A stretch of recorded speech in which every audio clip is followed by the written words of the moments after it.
நகராட்சி நிர்வாகத்துறையில் நடைபெற்ற 888 கோடி ரூபாய் ஊழல் குறித்து வழக்கு பதிவு செய்ய காவல்துறைக்கு முதலமைச்சர் ஸ்டாலின் அறிவுறுத்த வேண்டுமென பாஜக மாநில முன்னாள் தலைவர் அண்ணாமலை வலியுறுத்தியுள்ளார்.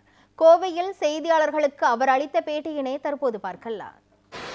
அந்த ட்ரூ வேல்யூ ஹோம்ஸ்ல பணிபுரியக்கூடிய 4 பேர் 6 பேர்த்தினுடைய வாட்ஸ்அப் மொபைல் போனுடைய டிரான்ஸ்கிரிப்ட், அவங்களுக்குள்ள என்ன பேசினாங்க, ஒரு புரோக்கர் KN ரவிச்சந்திரன் அவங்ககிட்ட பேசின ரெக்கார்டட் கால், இத்தனை விஷயத்தை கொடுத்து 888 கோடி ரூபாய் ஊழல் நடந்திருக்கு.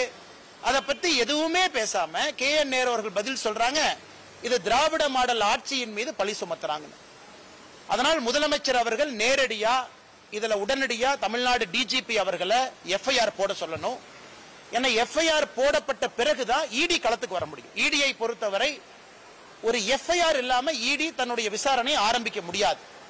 அதன் அடிப்படையில் தான் ED அவர்கள் செக்ஷன் 66 அடிப்படையில் ப்ரூஃப் கொடுத்து FIR போடுங்கிறாங்க. EDக்கு FIR போடுவதற்கு அதிகாரம் இல்லை. அதன் பிறகு சம்பந்தப்பட்டவர்கள் யாராக இருந்தாலும் ED நடவடிக்கை எடுக்கும்.